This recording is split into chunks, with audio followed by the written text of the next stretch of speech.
Guten Morgen von Dallas, Texas, Austin, Boston, all points west of Boston, Detroit, Germany, Dallas. We'd like to send a shout out to some of our new subscribers. Our episode today is about coasters, and some people collect stamps, some people collect coins, but I like to collect coasters. Now, how did we come up with this theme of coasters? Hello, aloha, hello to Venus, Mars, and Uranus, and other planets. I'm not sure if Uranus is a planet, but anyway, we've come up with this subject because I told you that when I was young, I collected stamps, I guess. And you said that when you were young, or I mean, you still are, but I mean, when you collect coasters. And I thought, what is this? And you said that, the thing that you put under the bottle, beer bottle, right? And you said that you got plenty. And I thought, wow, she's a coaster queen. We should make an episode about that. That's how we came up with the subject. Well, yes, I've traveled a lot of different places, and there are metal coasters to put under a glass or a bottle. There are cardboard coasters, and there are also laminated coasters. So in Dallas, a lot of people go out to listen to live music. One of our subscribers is Jaredon. He's a drummer, and he goes by the name What's Shakin' Bacon. Also, Ryan Berg and Nick Snyder are musicians here in Dallas, and they do quite a bit of drinking while they play their guitars. So a lot of different clubs and bars will put out a coaster from one of the vendors. So in the top left corner, you'll see Dobel, which is a tequila that is served in a lot of bars. And you will see some coasters are square and some of them are round. But which one did you like from the selection that is on our cover shot? Oh, I like the one with the Mexican woman on it. Yes, that one is from a beer called Victoria. And I didn't even know that these were collector's items. I was looking around I have so many coasters. I am totally the queen of coasters. Sometimes when I send gifts to people that live in other countries, I'll just send them like coasters, like from Dallas. But anyhow, this Victoria beer is a Mexican beer, and it's been around for, I don't know, over 100 years. And they came out with some pinup girls from, Mexican pinup girls. So, these are kind of sexy, attractive ladies.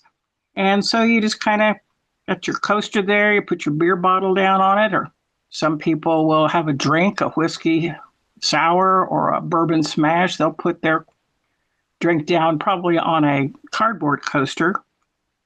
But coasters remind me of where I've been. That's like you've collected these brewery coasters. When we start to speak about them, I thought a few days ago, what does she mean? She means probably a roller coaster, but that turned out to be completely different. And the brewery coaster, yeah, I thought we were going to discuss roller coasters, but then I thought I was wrong. And and I see that you've collected quite a number of them, the brewery coasters. I mean, I've seen that you've been many places too, and maybe you're looking for a good way to have them like on your wall or something, on the fridge. Any good, ideas about that? I might have 300, 400, 500 of them. I've been collecting coasters since I was like 13 or 14. I lived in Frankfurt, Germany, and my dad was U.S. Air Force, and I was in an art class, and on Saturdays, once a month, the art teacher would take some of the advanced art students out into the city, and we would go to some little small town, and we'd go sketching. Then we would sit and we would drink, because in Germany there was no drinking age. So I used to drink strawberry beer. That's a beer in a big rounded glass you can hold on to it, and it has a little shot of strawberry in it. So my first, collecting of coasters began in Germany. And, whenever you go drinking, you play these drinking games. So I don't know. And I remember what you do is like you're sitting around a table. So this would be the art teacher, Mr. Martin, and, 8 or 9 of his art students were sitting there having lunch, schnitzel or a sandwich or pommes frites or something. And you would take a round coaster, set it on the edge of your table, and flip it up and try to catch it with your hand. And then it goes to the next person. So everybody does 1. Then everybody tries to do 2. Then everyone tries to do 3. So you're flipping the coasters up to see how many you can stack in your hand and flip. So my career as a semi-professional drinker began in Germany. What cities have you been drinking in? I don't drink much, and if I do, I'd always do it alone, like an alcoholic should do. But hey, I don't think you said how many you have. 300. I cannot believe you compulsively steal stuff from bars, because 300 is like it's wait a minute. Wait a minute. Excuse me. Escucha me. Escucha me means listen to me. Excusez-moi means excuse you. Okay, first of all, you're excused. So if something isn't nailed down, I can take it. So some people that know me, that like I'll just go up to the owner of the bar, or I'll go up to a bartender. I go, "Can I have these coasters?" They go, "Oh yeah, okay." And I'll put not 1 in my purse, but 5. Or like I don't know. I lived in Germany. I lived in Turkey. I lived in New York. I lived in Florida. I lived in Houston. I lived, I've lived everywhere. I've been up to Sweden. I mean, I've been everywhere. That's a song. And this is not stealing. This is collecting. I know. It's like if I want to steal a ship, that wouldn't be stealing. That I would call it commandeering, because yes. That's not what I do, right? What is your favorite? Tell me, what's your favorite coaster? One that's under a Shiner beer. So there is no Shiner coaster pictured on our cover shot there, but Shiner is a small town in Texas, and a brewer came from Germany because there's a lot of Germans that settled in the Texas Hill Country around Austin and San Antonio and New Braunfels. Shout out to David Anton. And there is a brewery called the Shiner Brewery. So it's actually a German brewery that's owned by Texans. So traditionally, when I go out to drink, I'll drink Shiner Bock, I'll drink Dos Equis, or I'll drink a Modelo. So those other 2 are Mexican beers. And on the cover shot, you'll see that Victoria one. I before the pandemic, I've had Coronas and also Victorias. So the Victoria beer is not carried in a lot of places. Mainly Modelo is carried, but my favorite coaster is a coaster under a drink that somebody else has paid for. Yeah, I feel I feel you. Listen, I'm just thinking, you got so many coasters. What if I sent you some kind of an envelope message, right, letter, and I say something like, knowing you're a coaster collector, could you share one, like send me one of your coasters, and I will include a stamped, self-addressed envelope, something like that. Would you be able to send it to me? Oh, yeah, I know that game. I'll show you mine if you show me yours. Yeah, we played that as kids. No. Some people actually do that. They're like, I'll send you mine. Yeah. But you got so many, much more than I do. Well, it's not a contest. We're not competing. We are competing. No, we have a subscriber. Oh gosh. Well, I can't remember he goes by Mr. Phone Boy, not Ralphie Boy, but there's another guy named Mr. Phono Boy who he collects coins. Okay, but back to coasters. Yeah, we can, in our comments section, we'd love for some of our subscribers to tell us some of their favorite beers or which ones they like, from the from the cover shot there. There are also some square coasters there. You'll see one. It's a print of Toulouse-Lautrec. It's the Dancing Girls at the Moulin Rouge. So that is not from a beer company. Those are art posters. So I also collect art posters. So I have art posters of Magritte. I have art posters of Toulouse-Lautrec. I have coasters of Van Gogh. Yeah, but I'm sure there is one coaster you don't have. Can I say what it is? A KGB coaster? No. What? It's Aromatherapy coaster. That would have been a great custom beer coaster. We should make it. We should probably design one out. Yes, I want to do that. I also want to design a logo, and I'm going to put it on the side of my car, and that way I can use my car as a tax write-off for business purposes. And then we'll get that laminated logo and give one to David Anton. We'll mail one to Mark Stevens. The people who put their Aromatherapy sticker on the side of their car, they can now use their car as a tax write-off. I know that I don't even know if Nick Snyder has a car, but What's Shakin' Bacon, I know he would do that for sure. Yeah, we need to do that. We need to do that. Yeah, that would be like one small step for coaster collectors and one huge step for Aromatherapy. Yes, and YouTube channel. No, that would be really, really great. Well, the other thing is drinking is, I know that you're fond of drinking alone, but, you're in therapy. Well, a lot of people are fond of drinking alone, but a lot of people love to go out and be with people. I mean, I love to talk.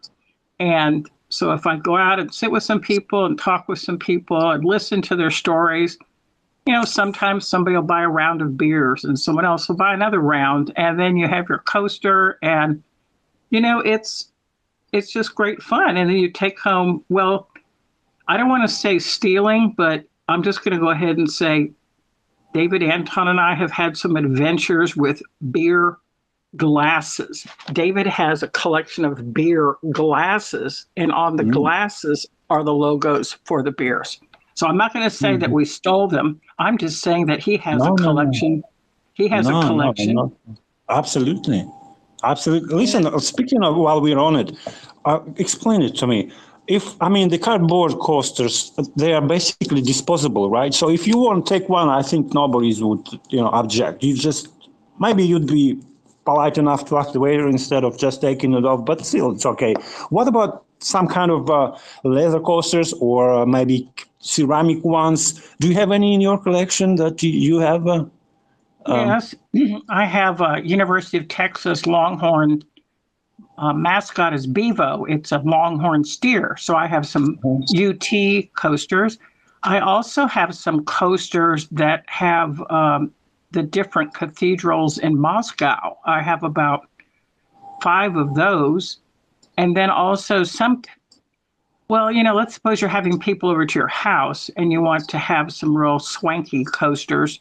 I don't know, you might, some people like Clyban the cat, they have Clyban the cat coasters, but yeah, there's all kinds of coasters. And I think it's a way to bring people together. People say, oh gosh, I didn't know you liked cats. And then you start talking about cats, or someone said, oh, wow, it's really interesting how you're putting that beer glass into your purse. I hope we don't get caught.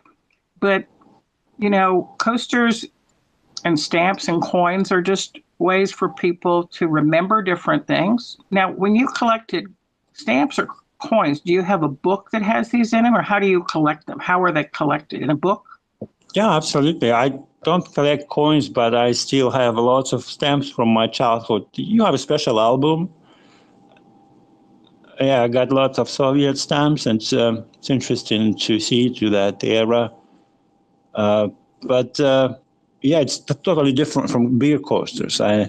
because I was a child first. I couldn't get one. And I guess that was not customary to have one in the USSR. But yeah, I'm thinking that the huge,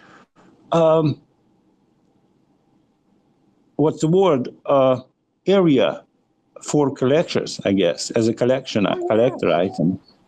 Well, you know, And some it's people much more fun than just stamps, because people, when they have, apparently, right, if you have a beer coaster, that means that brewery coaster, that means they probably had a beer with it, or at least, Yes. the premise Yes. is that. You couldn't have a beer with a stamp. Well, probably not, but you could get together with a meetup group of stamp collectors. So in Dallas and a lot of cities in the United States, I'm not sure if they're in Europe or not, they're called meetup groups. So you just go to the website Meetup and you type in your topic. So your topic is stamp collecting, or your topic is wine tasting, or your topic is gardening.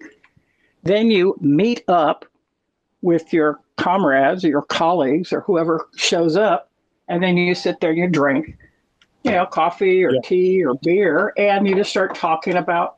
So you could go to a meetup group of stamp collectors, and they would be like super excited. They've all brought their books.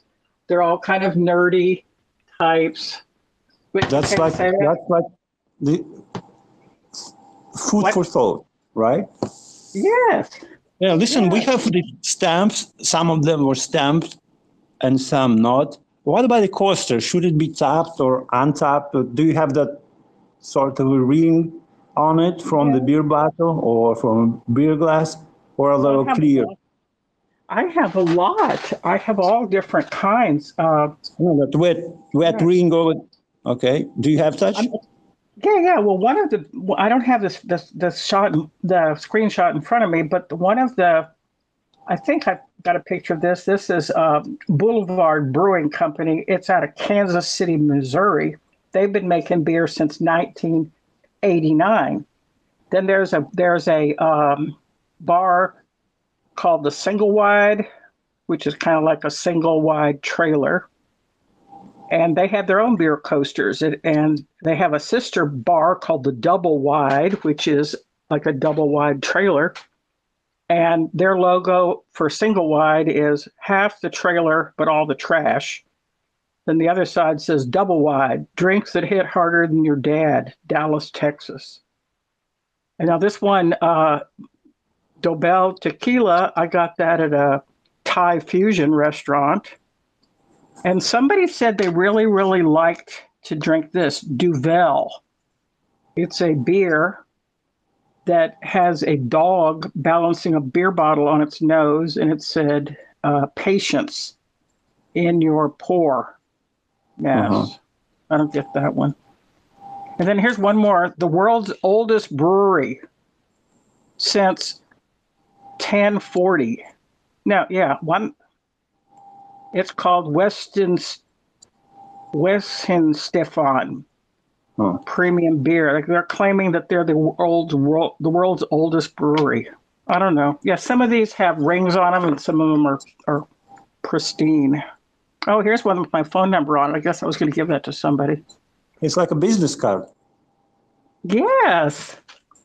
Yes. Put a phone on it, give it to anybody. It's much more fun again, because business cards, they are boring, all the same square stuff. But coasters, it brings history with it. Well, I had a hilarious adventure up in Portland, Oregon before the pandemic. This was about 5 or 6 years ago, maybe 7. Can you tell me about that? Yeah, I was up there visiting my daughter, and it rains a lot in Portland. Now, Ralphie Boy lives somewhere up there on the northwest coast, and so does April and Martin. So hello, rainy day friends. Anyhow, I was up in Portland, Oregon, and it was rainy, and people love it when finally there's a little bit of sunshine. So I went with my daughter. They were opening, it was called 10 Barrel Brewery, like 10 barrels. That was the name of the brewery that had a brew house where you could go to taste and drink, and they also had food. So we go downtown, and everybody was so excited because they just put a rooftop bar. And it was the first day that this rooftop bar was going to be open. So I came with my daughter, and we were sitting there. There was like a big line of people waiting for a table, but there was this guy standing there who was also running a register. And I decided, well, I'm going to go back to Dallas. I need some souvenirs. So I just walked up to him, and I think I had a University of Texas sweatshirt on or something. He goes, "Hey there, Tex." I go, "Hi, I need some souvenirs." So I got some shot glasses, and I got some, I don't know, like T-shirts and a bunch of stuff that said 10 Barrel. And I don't know what happened. It was this really, really strange moment when this guy, he's in Portland, and it turns out he's a musician. His name was Grayson Dean. And he was actually originally from Fort Worth, Texas, which is a sister city for Dallas. And he was telling me that he's been to 50 of the United States of America, and he only had 2 more to go. So we started shooting the bull, waiting. And then he goes, "Hey, you know what? I'm going to go ahead and just put y'all upstairs." There was all these people behind us, but I was just talking with this guy. My daughter was on the phone. I go, "Hey, come on, let's go." So he showed us upstairs, and then he got us seated. It was like a half an hour wait. And then I went back downstairs, and I thought, this guy is so amazing. How can I give him my phone number? So what I did is I got a coaster, and I ran into the bathroom and wrote my phone number down on it. And I came back out like all cute and smiling. I go, "Hey there, Mr. Grayson." He goes, "Hi there, Tex." I go, "You have been so nice, and you have been so gracious that, it turns out he didn't even charge me. He went ahead and just gave me all that stuff." So I said, "Well, you gave me 5 things for free, so I would like to treat you to 5 drinks." And then I gave him my phone number. And then this young girl that was standing next to Grayson goes, "Damn it, those women from Texas have a lot of guts." So I was going to leave in a couple of days to come back to Dallas, but I met up with him, and we went around the city a little bit and drank some whiskey and shot pool. And this all happened because of a coaster. Yes, That's a very interesting story. Yes. I really like it. I actually imagined how you came up to the gentleman with the roller coaster, with the coaster, the phone on it. And nobody approached me in a way like that. I feel, anyway. Hey, do you? Remember, Sorry, we're trying to find subscribers who can give us tips how to improve our lives. But actually, I did want to do a full disclosure that some of the musicians in Dallas I gave the Grayson's phone number to, and some of them actually went up to Portland and played some gigs. He's actually a musician too, but. Yeah, beer and coasters are a way of sharing information. Yeah, also sex parties, which I'm never invited to. Anyway, do you wanna jump to the end of our episode and talk about a little bit the roller coaster? Have you ever been on one? Oh no, I can't go on roller coasters. Well, neither can I. I guess that wraps up our episode.